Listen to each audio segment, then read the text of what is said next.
You're standing on a windswept plateau nearly 4,000 meters above sea level. 2,500 years ago. The air is thin, the wind is sharp. You're here for a funeral. Someone lights a small wooden brazier at the edge of the grave. A strange, sweet smoke starts to rise. It isn't incense, it isn't cooking fire. You lean in, and the smoke hits you differently. Your head feels lighter. The mourners around you are swaying, some of them smiling. At a funeral. This plateau grows almost nothing. No warm valleys, no fields of anything worth smoking. So whatever's burning in that brazier, or we didn't grow here. Someone carried it here, across mountains, over hundreds of miles. Traded, bought, carried by hand, long before anyone called this the Silk Road. So who was moving it? And why would anyone go through that much trouble? For smoke. Let's start with what archaeologists actually dug up. In 2019, a team led by archaeologists Yimin and Meng published a striking discovery. The site, Jirzankal Cemetery, high in the Pamir Plateau, in what is now western China, inside 10 wooden braziers buried around 500 BCE. The stones inside them were scorched, so the team ran a chemical analysis. What they found was cannabis residue, burned deliberately at a funeral, exactly as the scene suggested. But here's the strange part. Team member Nicole Boivin helped confirm this cannabis was unusually potent, higher psychoactive compound levels than the wild cannabis native to the region. Wild cannabis on the plateau simply wasn't this strong, which means this wasn't just picked from a nearby field. Someone had sought out the good stuff and carried it a very long way to get it here. This is one of the earliest clear signs of drug tourism, or trade, anywhere in the world. But this wasn't the only clue researchers had, nearly 1,000 miles away, in the grassland of the Caucasus. In 2013, archaeologist Andrei Belinsky began excavating a burial mound, a Scythian tomb, roughly 2,400 years old. Inside, gold vessels, untouched for over 2 millennia. Lab analysis found dark residue coating the inside of each one, traces of opium and traces of cannabis in the very same vessels. 2 different substances mixed and used together by people wealthy enough to drink from solid gold. This wasn't a poor traveler's habit. It belonged to elites, and there was already a written account that seemed to confirm it. In 440 BCE, the Greek historian Herodotus wrote about the Scythians. He described them building small tents, heating stones inside, then throwing hemp onto them. According to Herodotus, they would shout with joy at the vapor. For centuries, some historians dismissed this as exaggeration, a traveler's tall tale about strange foreigners.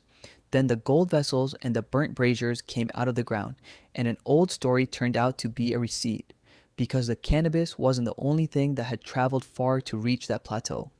In 2016, researchers led by Shuai Wang studied the bodies buried at Jirzankal itself, using chemical signatures locked inside their teeth. Out of 34 people buried there, 10 of them weren't born anywhere near this plateau. That's nearly a third of everyone buried at this remote cemetery. For comparison, a census of this same region in 1909 found only 3% were outsiders. This wasn't a quiet, isolated village, it was a crossroads, and the objects buried with these people proved it. Silk fabric, woven far away in eastern China. An angular harp, a style of instrument that came from the Near East. Thousands of miles apart, resting in the very same graves. This was over a century before the Silk Road officially existed.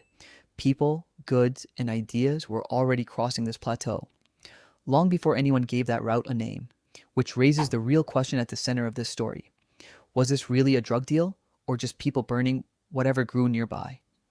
The Science Advances team, led by Yimin and Meng, tackled this directly. Wild cannabis naturally varies quite a bit in potency. Most plants growing wild produce fairly low levels of the psychoactive compound, but the plateau's harsh, high-altitude conditions can occasionally produce plants that are far more potent. Rare, but not impossible to find, which means someone had to know exactly what to look for, and then gather it specifically, plant by plant. Not harvested by accident, selected on purpose. That selection is the very definition of an early market. Someone wanted the strong stuff, someone else knew where to find it, and a route already existed to move it from one to the other. Supply, demand, and a trade network in one small mountain cemetery. It's not a metaphor to call this an ancient deal. It's closer to a literal description of what the evidence shows. This wasn't an isolated case either. In 2014, prehistorian Elisa Guerra Doche reviewed evidence from across ancient Eurasia. fossilized seeds, alcohol residue, psychoactive alkaloids in bones, and drug related artwork. Her conclusion was consistent again and again. This evidence kept turning up in one specific kind of place: elite tombs and restricted ceremonial sites, not everyday households. According to Guerradocha, this wasn't recreation. It was believed to open a door to the spiritual world, a way to speak, however briefly, to the dead. So the smoke rising from that brazier wasn't recreational. It was a tool for grief, which makes the trade behind it even more remarkable. People weren't moving this cannabis across mountains for a party. They were moving it because someone they loved had died. And they needed the good stuff specifically to say goodbye properly. And this wasn't the first time someone had gone looking for the strong stuff. In 2021, geneticist Guangpeng Ren led a genome study of over 100 cannabis plants, tracing cannabis all the way back to its wild ancestor. The findings pointed to East Asia roughly 12,000 years ago.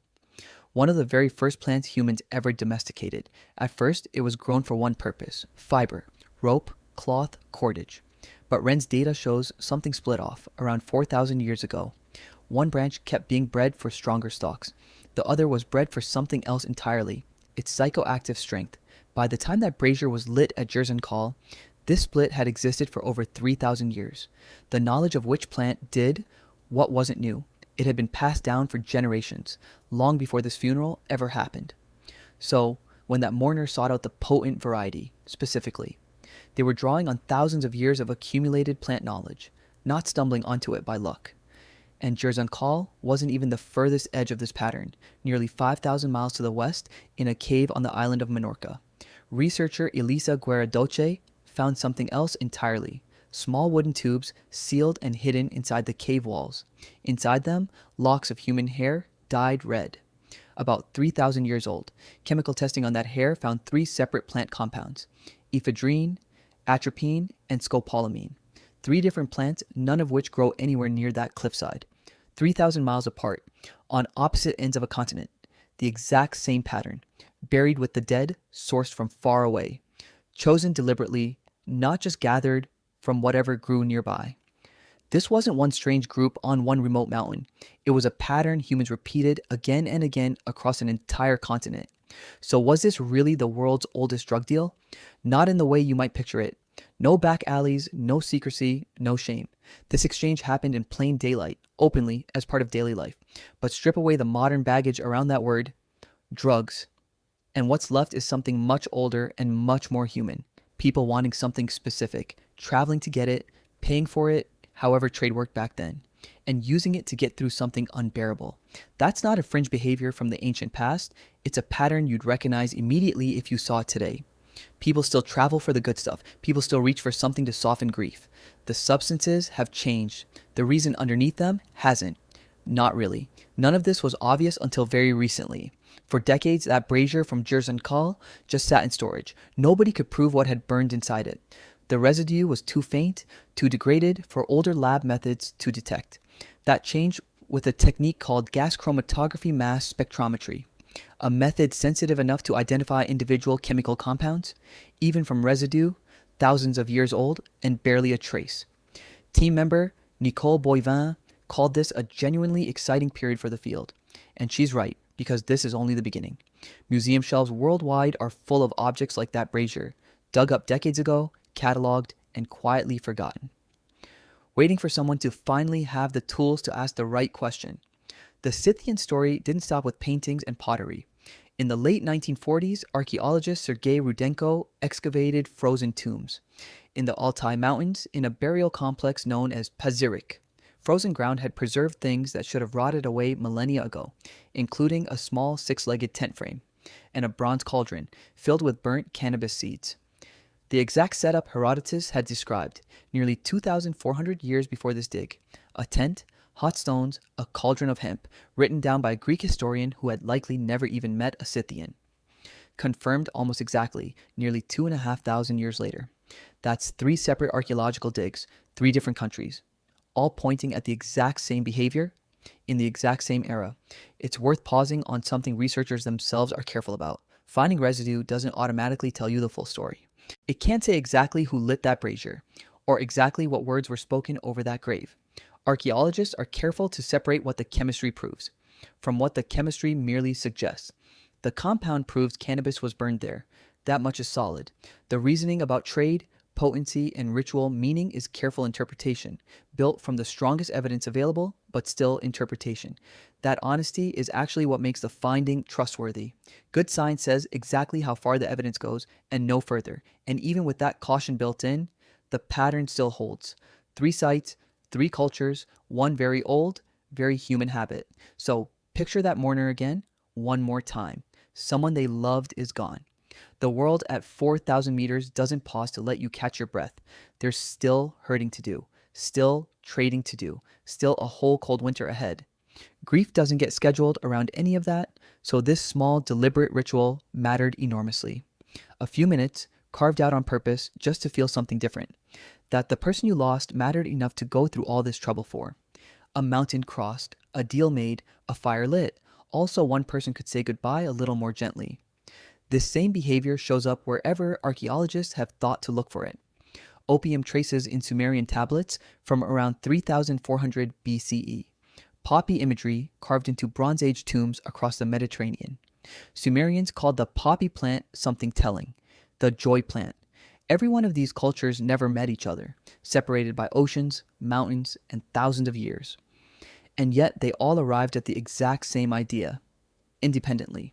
Certain plants could change how a mind feels. That knowledge was worth crossing distance for, and worth protecting, once you had it, which is really just the oldest kind of economy there is. Something rare, something wanted, someone willing to go get it.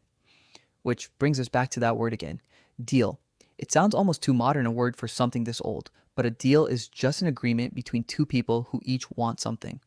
That idea doesn't need writing or coins or contracts to exist. It just needs 2 people and something worth the trouble.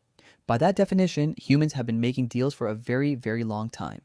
Long before money, long before writing, long before anyone called this route the Silk Road. There was already a network of people moving specific things for specific reasons. And one of those reasons was grief. In fact, researchers are studying this exact connection right now. Psychologist Kim Penberthy is currently leading a clinical trial at the University of Virginia, studying psilocybin as a treatment for prolonged, unresolved grief, a condition that affects roughly 10% of people who lose someone close to them, where grief doesn't fade with time the way it usually does. Under careful medical supervision in a controlled clinical setting, early findings suggest it may help people process loss they've been stuck inside of. Different setting, different substance, same instinct, remarkably intact. That mourner on the plateau wasn't primitive. They were doing, with the tools they had, something we're still trying to perfect. So, let's go back to where we started. That smoke you smelled at the funeral wasn't a mystery anymore. It was cannabis chosen for its strength, carried across mountains on purpose, confirmed by chemistry, in a wooden brazier at Jirzankal Cemetery around 500 BCE. Echoed in gold vessels from a Scythian tomb in the Caucasus, frozen solid in a cauldron high in the Altai Mountains, and sealed inside so dyed hair on a cliffside in Minorca. 4 sites, thousands of miles apart, telling the same story. People have always wanted specific things, been willing to travel unreasonable distances to get them, and needed something to help carry the weight of losing someone. 2,500 years haven't changed nearly as much as you'd think. There's something else worth sitting with here too. We tend to imagine ancient people as simple, struggling just to survive day to day with no room for anything else. But the person at Jirzankal wasn't just surviving. They were part of a trade network stretching thousands of miles, sophisticated enough to source a specific, high-potency product, emotionally complex enough to build an entire ritual around loss. That's not a simpler version of us. That's just us, 2,500 years earlier, wanting something, traveling for it, grieving through it, exactly the way people still do right now all over the world. So next time you hear the phrase, the ancient world, don't picture people who had less. Picture people who wanted just as much and worked just as hard for it. A mourner on a mountain 2,500 years ago wasn't so different from you. They just left behind a wooden bowl instead of a receipt, and 2,500 years later, someone finally read it. So here's a question worth sitting with. What ritual do you lean on when grief shows up in your own life? Tell me in the comments. If this changed how you picture ancient people, even a little, hit like It tells this channel that stories like this one are worth telling. Share it with someone who never guessed this is where the story leads. And subscribe, because history keeps turning up stories exactly like this one. Next time, we're digging into something just as unexpected: the world's oldest known recipe and the very strange thing it was used to brew. See you in the next one.